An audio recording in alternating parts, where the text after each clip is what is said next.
저는 창세기 50장 15절에서부터 21절까지의 말씀을 가지고 선으로 바꾸시는 하나님, 이와 같은 제목으로 여러분과 함께 은혜를 나누기 원합니다. 구약 성경에 보면 눈에는 눈으로, 이에는 이로 라는 성경 구절, 즉 율법에 대한 내용이 나옵니다. 출애굽기 21장 24절, 또 레위기 24장 20절과 신명기 19장 21절이 바로 그러한 내용입니다. 이것을 동해보상법이라고 말합니다.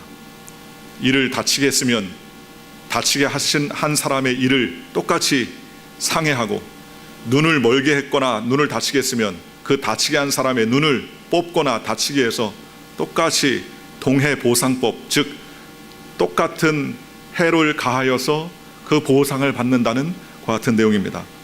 그런데 이에는 이, 눈에는 눈의 이 동해보상법은 우리에게 제정해 주신 의미가 있습니다. 그것은 과도한 보복을 방지하기 위해서 주신 거라는 거예요. 여러분, 사람이요, 보복하는 마음이 있습니다. 어른들에게만 있는 게 아니에요. 아이들에게도 있어요. 누가 나를 한 대 때리면 한 대만 똑같은 강도로 딱 때립니까? 안 그래요. 학교 다닐 때 아이들하고 가위바위보를 해가지고요, 손목을 때리는 그러한 게임을 한 적이 있습니다. 손목을 때리는 게임. 어쩌다가 좀 세게 맞았다 싶으면 그 다음에 손가락에다 막 김을 푹푹 품어가지고 씩씩거리다가 있는 힘껏 해가지고 팔을 때리면 팔에 빨간 줄이 두 줄이 그어질 정도로 복수합니다. 얼마 전에 TV를 봤더니 뉴스에 나온 일인데, 앞에 있는 차가 좀 마음에 들지 않았던 것 같아요. 운전하는 모습이. 뒤에 있는 사람이 빵빵 했습니다. 크락션을 눌렀다는 거죠. 크락션을 눌렀는데 그 앞에 있던 차를 운전했던 사람이 뒤에 있는 사람 크락션 누르는 게 기분이 나쁜 거예요. 나를 건드려? 빵빵 했어? 두고 보자. 그래서 앞에 가는 차를 쫓아가기 시작하는 겁니다. 줄줄줄 쫓아가다가 나중에 화가 나가지고 그 분노를 사귀지 못해가지고 차를 박치기를, 그 차를 뒤에서 받고 옆에서 받아가지고 무려 7차례를 박았습니다. 그리고 마지막에는 그 터널을 지나가다가 그 차를 세웠어요. 앞에 끼워가지고 세웠습니다. 그러더니 나와가지고요, 트렁크에서 야구방망이를 꺼내더라고요. 그 CCTV에 나왔는데 야구방망이 꺼내가지고 그 뒷차의 본네트를 막 때리고, 그리고 유리창을 깨고, 또 옆에도 다 뽀개고, 그 다음에 운전사 나오라고 멱살을 잡고, 이게 CCTV 그 차량용 블랙박스에 다 찍혀가지고 경찰에 신고가 된 내용이었습니다. 한국에는 분노방지법이라는 게 생겼어요. 너무 좀 심하게 운전하면서 상해를 가하거나 위협을 가하면, 신고를 하면 그것이 법에 저촉이 된다는 겁니다. 빵빵했던 그 크락션 소리 2번이 감정을 상하게 하고 보복을 하게 했는데, 그 보복이 어디까지 가느냐, 두 차의 찌그러진 부분을 다 합해서 그것을 그 찌그러진 부분을 해결하는 것만 해도 약 2천만 원의 피해를 입었다는 겁니다. 여러분, 이것을 통해서 우리가 알 수 있는 것은, 내가 손가락 하나 누구한테 다치면 그 손가락만 다치게 합니까? 아니에요. 너 죽고 나 살자. 우리나라 특이한 그게 있지 않습니까? 너 죽고 나 살자, 아니면 너 죽고 나 죽자 하는 그러한 보복 심리가 있습니다. 하나님께서 이에는 이, 눈에는 눈의 상해법, 동해상해법을 제정하신 이유는 분노를 통해서, 동해보상법을 통해서 남에게 내가 받은 상처보다 더 많은 상처를 주라는 것이 아니라 상처만큼만 주라는 거예요. 상처만큼만 주라는 것이, 상처를 똑같이 주자는 의미보다는 나의 분노를 조절하고 내 분노에 반응해서 내 분노를 초월하고 내 분노를 뛰어넘어 다른 사람을 더 상해하는 일이 없도록 하라는 하나님의 또 다른 보호법이라는 것입니다. 사회를 안정시키려는 하나님의 보호법이요. 두 번째는 사적인 보복을 금지시키는 것이에요. 여러분, 우리가 사적으로 복수를 한다면 아마 살아남지 못할 것입니다. 온전한 사람이 아무도 없을 것입니다. 그런데 하나님께서 사적 보복을 금지하기 위해서 이 법을 개인에게 주신 것이 아니라 법과 사회와 질서를 책임지고 있는 재판관에게 만든 법이라는 것을 우리는 성경을 통해서 알 수 있습니다. 여러분, 보복을 하면 내가 받은 상처보다 더 많은 것으로 보복을 하는 것이 인지상정이라고 말씀할 수 있습니다. 그런데 오늘 성경에 보면 창세기 50장 15절에서 21절에 보면, 여러분, 보복을 하면 너무너무나 철저한 보복을 할 수 있는 환경에 있었던 사람에 대한 이야기가 나옵니다. 그게 바로 요셉입니다. 여러분, 좀 넉넉하고 이해할 수 있을 때 보복을 당했다면, 어려움을 당했다면 이해할 수 있습니다.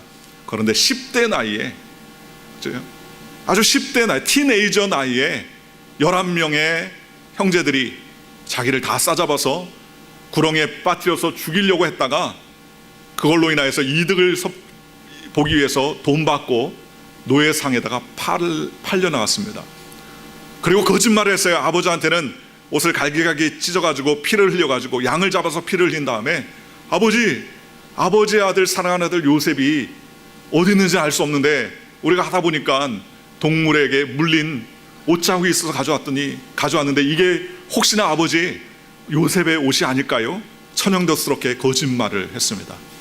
생각해 보십시오. 그 형제들이 천연스럽게 거짓말한 그 거짓말이 아버지에게는 얼마나 큰 상처가 됐겠습니까? 짐승에게 물어먹힌 아들을 생각하면 그는 평생에 괴롭고 평생에 고통스럽고 평생에 어려움이 있었을 것입니다. 그래서 요셉이 총리였을 때 베냐민을 인질로 삼을 때에 그 아버지가 베냐민은 절대로 안 된다 라고 생각하면서 옛날 요셉이 고통받았던 그 과거를 추억했던 장면을 우리가 알 수 있습니다. 오늘 우리가 읽은 15절에서부터 21절은 바로 요셉이 보복할 수 있는 절호의 찬스에 인생의 보복을 자신의 의사와 능력으로 결정하지 아니하고 모든 것을 하나님께 맡기고 보복이 아닌 하나님의 사랑으로, 그래서 어려웠던 일들을 선으로 바꾸시는 하나님을 경험했던 요셉에 대한 이야기가 오늘 성경에 나옵니다. 오늘 15절에 이렇게 말합니다. 요셉이 형제들이 그들의 아버지가 죽었음을 보고 말하되 요셉이 혹시 우리를 미워하여 우리가 그에게 행한 모든 악을 다 갚지 아니할까 하고 그랬습니다. 아버지가 살아계실 때는요, 방패가 아버지였어요. 형제들이 서로 싸우고 도륙하는 일이 생기지 않는 것을 아버지가 원했기 때문에 그래도 방패하기가 아버지였습니다. 그런데 아버지가 돌아왔어요. 야곱이 죽었다는 거죠. 그래서 형제들이 모였습니다. 요셉 형제들이 모여서 이야기합니다. 아버지가 돌아가셨는데 요셉이 가만히 있겠냐? 저 10대 나이에 우리가 저를 죽이려고 하고 팔아버렸었던 그 기억, 우리도 생생한데 당한 요셉은 오죽했겠냐? 얘기를 들어보니까 10년 동안이나 보디발이라는 사람의 집에서 사환 노릇을 하고 억울함의 누명을 쓰고 또 3년 동안이나 정치범 수용소에서 고생을 했는데 그게 다 우리라고 생각하지 않을까? 그러면서 고민하고 걱정하기 시작했습니다. 그리고 그 행한 모든 일을 우리에게 악으로 갚지 않을까 전전긍긍하기 시작했습니다. 그러면서 요셉에게 이야기했어요. 10절에 요셉에게 말을 전하 이르기를 당신의 아버지가 돌아가시기 전에 명령하 이르기를 너희는 이같이 요셉에게 이르라 내 형들이 내게 악을 행하였을지라도 이제 바라건대 그들의 허물과 죄를 용서하라 하셨나니 당신의 아버지 하나님의 종들인 우리 죄를 이제 용서하소서. 아버지가 돌아간 다음에 형들이 이야기를 했다는 거예요. 그러면서 요셉이 불렀습니다. 아버지가 돌아가실 때 유언을 남겼어. 어떤 유언인지 아니? 아버지가 우리한테 이제 요셉아 형들을 용서하라는 유언을 남겼단다. 그러니 제발 용서해달라. 여러분 가만히 생각해 보십시오. 야곱이 죽을 때 만약에 이러한 유언을 남겼다면 형제들에게 남겼겠습니까? 요셉에게 남겼겠습니까? 아마 제가 야곱이었다면 그리고 이러한 일들 때문에 아버지가 돌아간 다음에 벌어질 일에 대해서 걱정을 했다면 아마 제가 야곱이면 요셉을 불렀을 것입니다. 요셉아 이제 내 나이가 이렇게 많아서 이제 하나님 앞으로 가게 되었단다. 내가 천국에 가게 되면 너는 형제들이 너를 모함하고 어렵게 했던 그 모든 과거를 잊어버리고 서로 사랑하며 살아라. 이것을 형제들에게 얘기하지 않냐고 요셉에게 얘기했겠죠. 그런데 요셉에게 얘기하지 않고 형제들에게 얘기했다는 것은 형제들이 들은 것이 아니라 형제들이 지어낸 것이라고 말할 수 있습니다. 자신의 생명을 유지하기 위해서 아버지의 유언이 없었음에도 불구하고 아버지의 유언이라고 이야기하여 자신들이 받을 보복과 그 피해를 최소화하기 원했다는 것이죠. 그래서 요셉에게 이야기를 한 것입니다. 하나님의 종들, 당신 아버지의 하나님의 종들인 우리 죄를 이제 용서해 달라는 것이었습니다. 성경은 요셉이 그들이 그에게 하는 말을 들을 때에 울었더라 그랬습니다. 여러분 울고 있는 요셉을 보는 형제들은 그 눈물이 얼마나 두려웠겠습니까? 복수의 칼날을 갈기를 원하는 눈물인지, 아니면은 옛날의 과거를 생각하면서 비탄에 빠진 눈물인지, 이제 앞으로 자기들을 죽이고 해하려고 하는 목적과 뜻을 가진 회한의 눈물인지 그는 알 수 없었을 것입니다. 그리고 눈물을 흘렸다는 것입니다. 18절에 그들의 형들이 또 친히 와서 요셉 앞에 엎드려 이르되 우리는 당신의 종들입니다 라고 그렇게 이야기했습니다. 참 안타까운 일입니다. 형들이 친히 요셉 앞에 왔다고 그랬어요. 그리고 요셉 앞에 엎드려 절을 하기 시작합니다. 그러면서 뭐라고 그랬습니까? 동생아 라고 말하지 아니하고 우리는 당신의 종입니다, 우리는 당신의 종들입니다 라고 그렇게 엎드리며 읊조리고 용서를 구하기 시작하더라는 것입니다. 여러분, 이러한 환경 가운데서 요셉이 총리가 되고 권한을 가지고 있고 막강한 힘을 가지고 있었던 사람이 아니었습니까? 아마 모르긴 몰라도 이러한 상황 가운데서 복수의 칼날을 갈았을지도 모릅니다. 아, 드디어 나의 때가 왔구나, 내가 이 날을 위해서 복수의 칼날을 갈아왔다, 그러면서 피부린내 나는 복수의 혈전을 벌였을지도 모릅니다. 그런데 성경은 요셉은 그렇게 하지 않았다고 그랬습니다. 오늘 19절에 보니까 요셉이 그들에게 이르되 두려워하지 마소서 내가 하나님을 대신하리까 그랬습니다. 요셉은 자신의 삶의 모든 판단은 누가 하신다? 하나님이 하신다고 선언했습니다. 좋은 일도 나쁜 일도 괴로웠던 일도 슬펐던 일도 그 모든 일을 이루시고 나아갈 수 있게 하는 모든 결정권은 바로 하나님이 하신다는 거예요. 그래서 내가 하나님을 대신할 수 없습니다, 하나님이 하십니다 라는 고백과 하나님의 앞에서 자신의 그러한 믿음을 고백하는 삶을 살았습니다. 그리고 20절에 이렇게 말합니다. 당신들은 나를 해하려 했으나 하나님은 그것을 선으로 바꾸사 오늘과 같이 많은 백성의 생명을 구원하게 하시려 하셨습니다 라고 말했습니다. 나에게 있었던 어려움, 나에게 있었던 고생, 나에게 있었던 고난, 나에게 있었던 슬픔, 그것을 생각하면 너무나 괴롭고 아프지만 지금 뒤돌아서 생각해 보니까 하나님께서 그것을 선으로 바꿔주셨습니다. 하나님께서 안 좋았던 모든 기억들을 거룩한 일, 하나님의 복된 일들로 바꿔주셨고 오늘날과 같이 많은 백성과 사람들, 가족들을 구원하게 하시려고 하나님께서 인도해 주셨다라고 믿음을 고백하게 되더라는 것입니다. 여러분, 요셉이 이렇게 선으로 바꾸시는 하나님을 확신하고 소망할 수 있었던 이유가 무엇이었습니까? 그것은 내 삶의 주인이 내가 아니라 하나님의 것임을 온전히 의탁했기 때문에 그렇습니다.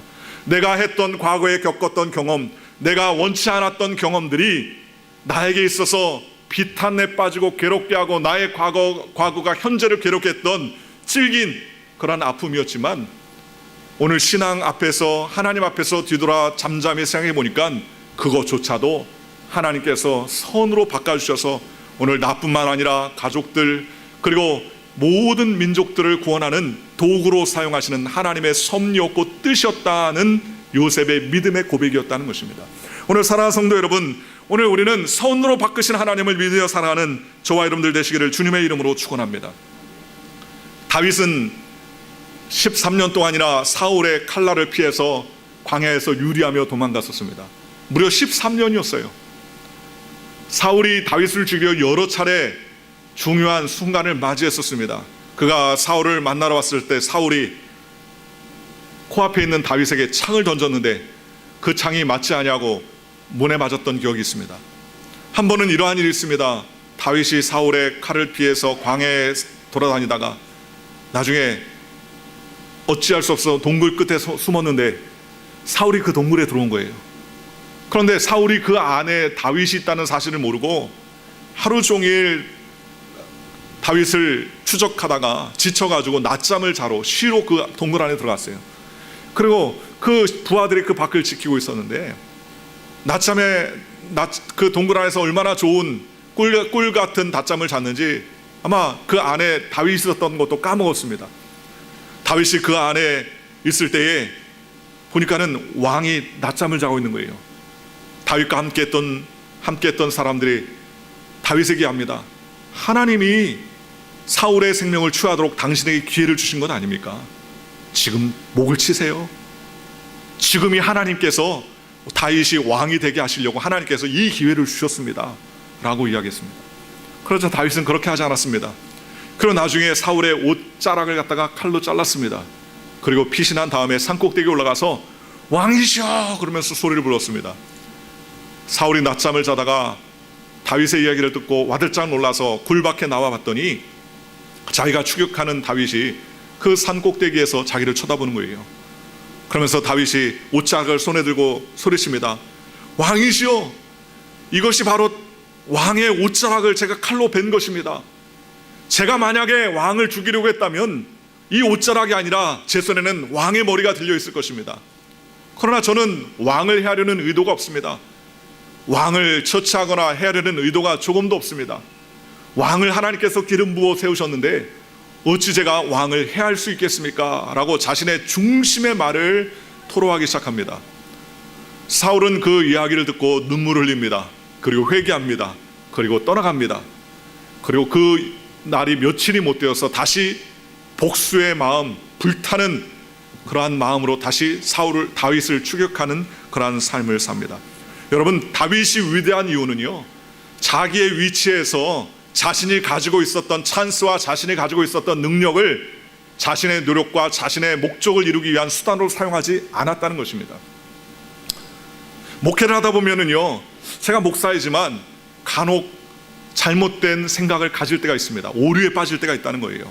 예수님이 제자들을 이끌고 또 성경에 보면 모세와 또는 하나님께서 세우신 다윗이나 이와 같은 위대한 인물들을 이끄시고 쓰실 때에 성경을 읽다 보면 성도를 이끌고 있는 목사가 어떠한 잘못된 생각을 할 때가 있냐면, 내가 마치 모세인 양, 내가 마치 예수님인 양, 내가 마치 다윗인 양 그렇게 생각할 때가 있더라는 겁니다. 주의 종의 말을 듣지 않는다, 주의 종의 명령에 듣지 않는다, 모세를 하나님께서 거룩하게 하시고 리더로 세웠는데 그 말을 듣지 않았다가 문제가 생긴 거 아니냐, 그러면서 마치 성경의 인물을 내가 그 성경의 인물의 중심 인물인 양 오해할 때가 있더라는 겁니다.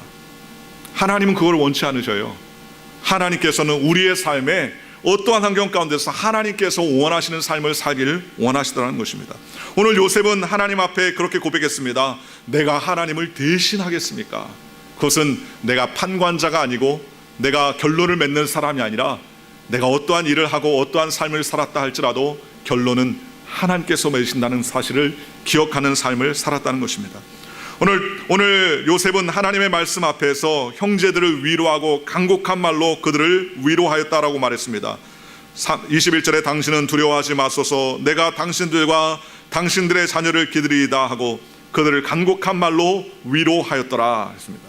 오늘 이 요셉의 위로의 말은 형제들 11명에게는 큰 축복의 말이었을 것입니다. 복수의 피비린내가 나는 그러한 이야기가 아니라 자신들의 삶을 용서하고 용납하고 하나님의 말씀을 듣게 하고 또 사랑하게 하는 놀라운 변화의 시간이었다는 사실을 알았을 것입니다. 아버지가 돌아가기까지, 그리고 돌아갔어도 두려워 떨고 언제 어느 때 요셉이 나를 복수할 것인가를 철저하게 두려워하고 떨었던 그러한 형제들에게 오늘 요셉이 그들과 함께 간곡한 말로 위로하고 또 그와 함께 했던 이 말은 그들에게 놀라운 소망을 주는 말이었을 것입니다. 여러분, 우리가 이 땅 가운데 살면서 선으로 바꾸신 하나님을 의지하시기를 주님의 이름으로 축원합니다. 선으로 바꿀 때, 선으로 우리의 삶을 바꾸시는 하나님을 의지할 때 우리가 인식해야 될 것이 있습니다. 첫 번째는 변화시킬 수 없는 것은 받아들일 줄 아는 삶을 살아야 된다는 것입니다. 여러분, 우리가 변화시킬 수 있는 것이 많이 있어요. 우리의 머리카락도 변화시킬 수 있고 우리의 외모도 의복을 입어서 변화시킬 수 있습니다. 또 여러 가지 변화시킬 것들이 많죠. 생각, 노력, 환경 등 태도들을 변화시킬 수 있습니다. 그러나 변화시킬 수 없는 것이 있어요. 내가 태어난 출생지라든가 나를 있게 하는 부모님을 바꾼다거나 또는 나의 신체를 바꿀 수는 없습니다. 하나님께서 우리의 인간의 노력으로는 절대로 바꿀 수 없는 그것이 있다는 것이죠. 그러한 주어진 환경을 우리는 어떻게 해야 되느냐? 인정하고 받아들일 줄 아는 믿음의 삶을 사시기를 주님의 이름으로 축원합니다. 이사야서 64장 8절에 우리는 진흙이요 주는 토기장이시니 우리는 다 주의 손으로 지으신 것이니이다 라고 그렇게 고백했습니다. 하나님께서 만드시고 하나님께서 조성하시고 하나님께서 세우셨다고 성경은 우리에게 말씀해 주셨습니다. 시편 37편 5절과 6절에 내 길을 야훼께 맡기라. 그리야 그를 의지하면 그가 이루시고 그의 일을 빛같이 나타내시며 내 공의를 정오의 빛같이 하시리라 라고 성경은 말씀해 주셨습니다. 우리나라는요, 아침이 되고 저녁이 돼야 하루가 끝나잖아요. 근데 이스라엘 백성들은 저녁으로부터 시작합니다. 해가 떨어지는 그날로부터 시작해가지고 그 다음날 해 떨어지기 전까지가 바로 하루의 시작이에요. 여기 지역도 이 티넥 지역에 가면은 유태인들이 많은데, 유태인들 안식일 날, 토요일이죠. 안식일 날부터 시작하면 이 금요일 날 저녁 오후 5시 해 떨어진 이후부터 그 토요일 날 해 떨어지기 전까지가 안식일입니다. 안식일을 거룩하게 해서 그들은 걸어 다니지 않습니다. 그런데 참 특징이 뭐냐면 어두움으로 시작해가지고 그 다음에 밝은 대낮으로 하루를 마감하더라는 것입니다. 바로 주님은 그런 분이라는 거예요. 언제나 어둠으로 시작했지만 반드시 빛을 주시는 것입니다. 흑암이 있었지만 빛이 있으라 라고 말씀하셔서 우리에게 샘을 허락해 주시는 분이 바로 하나님이시라는 것입니다. 요셉은 17살 때 형제들에게 노래에 팔렸습니다. 얼마나 비참하겠습니까? 원수에 잡혀서 논리에 팔린 것도 아닙니다. 형제들에게, 사랑하는 그러한 친형들에게 시기와 질투로 인하여서 요셉을 잡아 애굽의 노예로 팔아버렸습니다. 10년간 보디발의 집에 노예 생활을 했습니다. 또 모함을 받아서 3년 동안 감옥 생활을 했습니다. 나이 30이 될 때까지 그는 노예 생활과 감옥 생활을 반복한 일밖에 없었습니다. 얼마나 원망하고 운명을 탄식하고 원망할 수 있었겠습니까?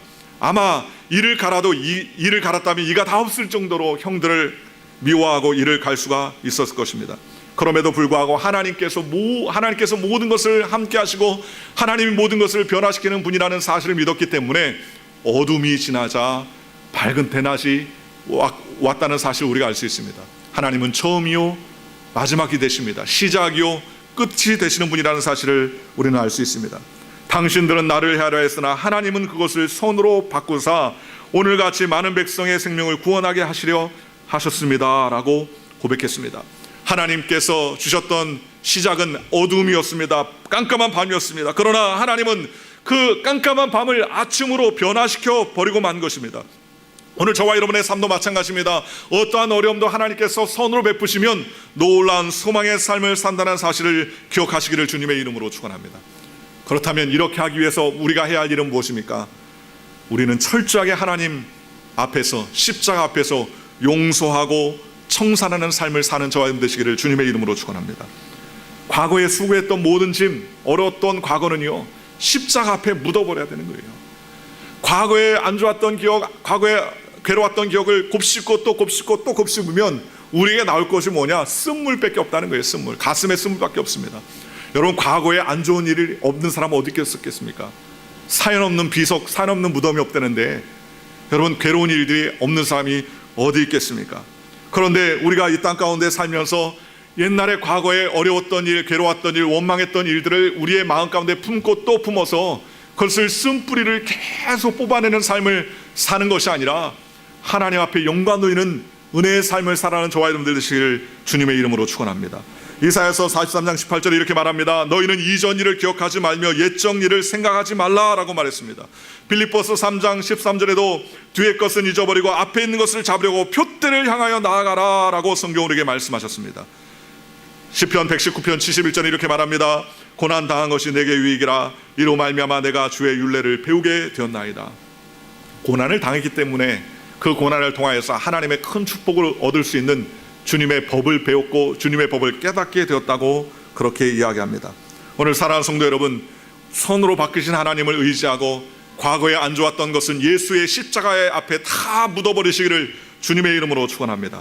그리고 마지막으로 우리는 더 나은 미래를 향해서 꿈과 믿음을 갖고 달려가시기를 주님의 이름으로 축원합니다. 여러분, 내가 변화시킬 수 없는 것이 있어요. 여러분, 돌을 금으로 만들 수 있습니까?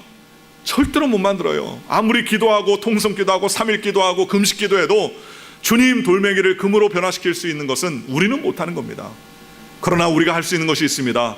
나사렛 무덤 앞에 돌을 옮겨 놓을 수 있는 것은 우리가 할 수 있는 것 아닙니까? 우리 앞에 있는 돌짝을 갖다가 치워서 예수님께 내려놓는 것, 우리가 할 수 있는 것입니다. 우리가 돌을 금으로 변화시킬 수 없어도 나사렛 무덤 앞에 돌을 움직일 수 있는 것처럼 우리의 삶의 상처와 어려움, 낙담과 낙심을 들어서 예수님 발 앞에 내어놓으면 주님께서 우리의 삶의 변화와 꿈과 기적을 베풀어 주시는 것입니다. 물로 포도주를 변화시키는 것은 예수님이 하시는 것이죠. 죄인을 의인되게 하시는 것도 예수님께서 하시는 것입니다. 죽은 사람을 살아나게 하시는 것도 예수님이 하시는 것입니다. 우리는 할 수 없습니다. 우리가 하나님 앞에 인도하면, 하나님 앞에 나아가면 하나님께서 책임져 주시는 것입니다. 잠언서 3장 5절과 6절에 너는 마음을 다하여 야훼를 신뢰하고 내 명철을 의지하지 말라. 너는 범사에 그를 인정하라. 그리하면 내 길을 지도하시리라 라고 고백하고 있습니다. 오늘 요셉이 선으로 바꾸시는 하나님입니다 라고 고백하며 자신들을 모함하고 죽이려고 했던 형제들을 용서하고 간곡한 말로 위로할 수 있었던 것은 바로 선을 행하시는 하나님을 철저하게 신뢰하고 믿었던 요셉의 신앙이 있었기 때문이었다는 것입니다.